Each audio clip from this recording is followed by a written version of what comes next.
The undisputed UFC heavyweight champion Francis Ngannou is going to defend his title against the interim champion Ciryl Gane in UFC 270. Now, I want to ask you whether you know what the interim champion is and how it works. If you don't know, keep watching the video and I'll tell you everything you need to know. Hi, my name is Yuri and I'm the host of MMA Intel. Subscribe and hit the bell if you don't want to miss any videos from MMA Intel. Let's go. I'm going to tell you a few things about the interim champion, such as what it is and how it works, a case of it happening, and how the purpose of interim champion is changing.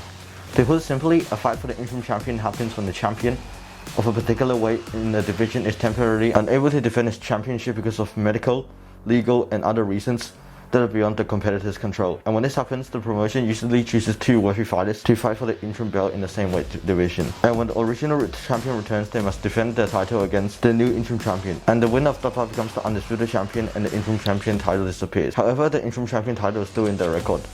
But you might ask me, what happens if the original champion doesn't return or refuses to fight? Then in that case, the interim champion is automatically promoted as the undisputed champion of the division. There are more examples, but comment down what type of videos do you want to see from me and I'll make them. So since UFC 270 is happening soon, I'll be using it as an example. After Francis knocked out Stipe to become the undisputed champion of the world, the UFC guy is going to take a break and he's not going to fight for 6 months. To be honest, I think it is pretty fair for Francis to take a break. So Francis was technically unavailable, and the UFC had to get something going in the heavyweight. So a fight for the interim belt was made between Ciryl Gane and Derek Lewis.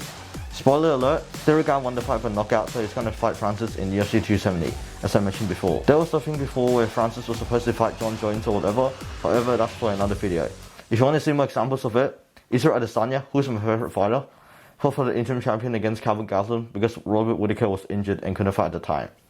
The fight ended up becoming the fight of the year, and easily went on to become the undisputed champion in a title unification against Bobby Knuckles. So lastly, I'm going to talk about how the meaning and purpose of the interim champion is changing. So back then, if a champ can't fight, and a fight for the interim championship will be held, as I said before.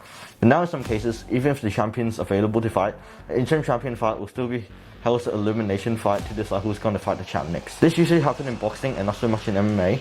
However, the Gane and Lewis fight was controversial as some people felt there should be a belt on the line. However, just keep that in mind next time, and know that a fight for the interim champion doesn't always mean the champ's unavailable. Please like the video if you enjoyed it, and if you did, check out my next video where I talk about whether the color of the interim champion belt should be different from the undisputed belt. Thank you for watching, I'm out, and I'll catch you in the next one.